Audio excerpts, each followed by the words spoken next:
Okay, let me begin with a brief reference to Lenin, the one of October Revolution. When in 1922, after the Bolsheviks won the Civil War, they had to retreat into the so-called new economic politics of allowing much more market economy and so on. Lenin wrote a wonderful short text with the title On Ascending a High Mountain. He uses there a simile, a metaphor of a climber who has to retreat back to the valley from his first attempt to reach a mountain peak.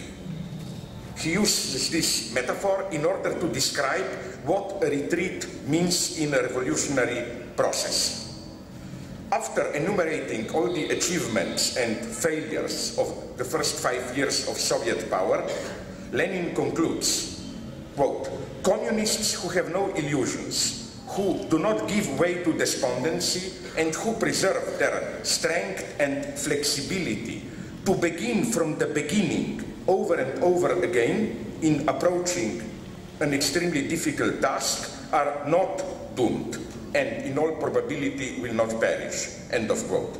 This conclusion, to begin from the beginning over and over again, makes it clear that Lenin is not talking only about slowing down the progress, fortifying what was already achieved and so on, but precisely on descending back to the starting point. One should begin from the beginning. A revolutionary process is not a gradual process, but a kind of repetitive movement of you try, you fail, you try from the 0 point again, and so on and so on. And I think here is where we are today, after the disaster of 1989, the definitive end of the epoch which began with the October Revolution. One should therefore, here may be the point of the first disagreement, one should therefore, I claim, reject the continuity with what left meant in the last 2 centuries, at least in the West. Although, of course, we should keep in our memory sublime moments like the Jacobin climax of the French Revolution, the October Revolution, and so on and so on, this story is over. We should begin from the 0 point. Let's admit it. It was already emphasized this morning in the first intervention how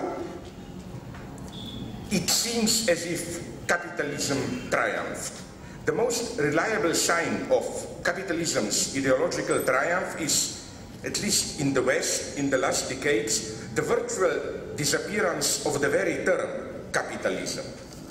Now you will say, but what about anti-globalization movement?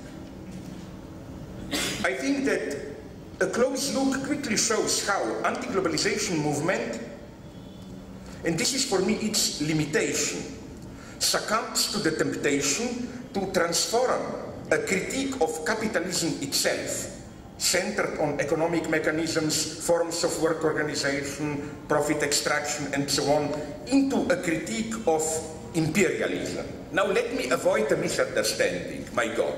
I wrote 2 books dedicated to the critique of the role of United States today, and so on and so on. So the last thing you can accuse me is to support in any way United States. I'm just saying that if you read closely how the term anti-imperialist struggle is used, I see a danger there.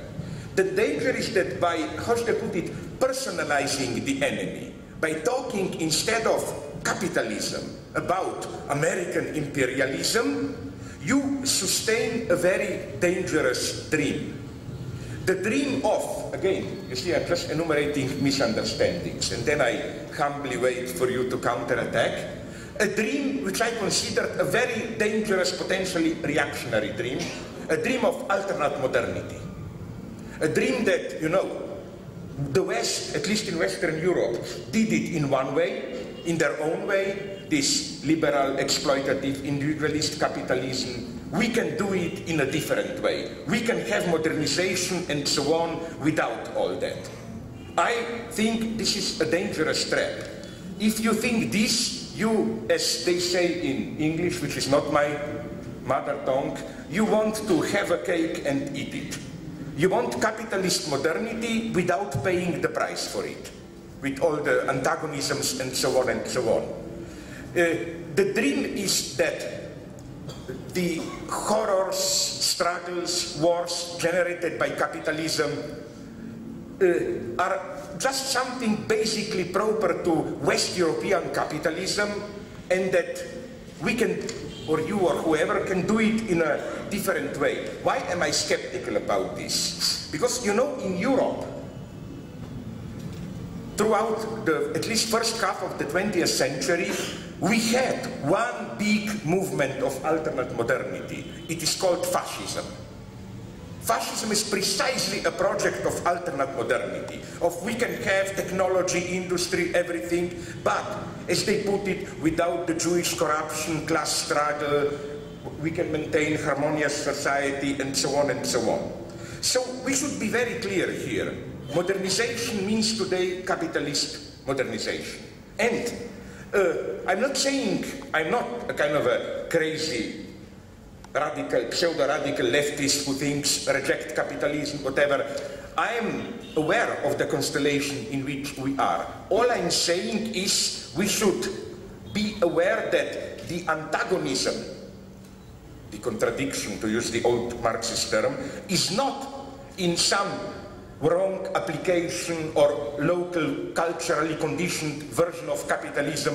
It is in capitalism as such.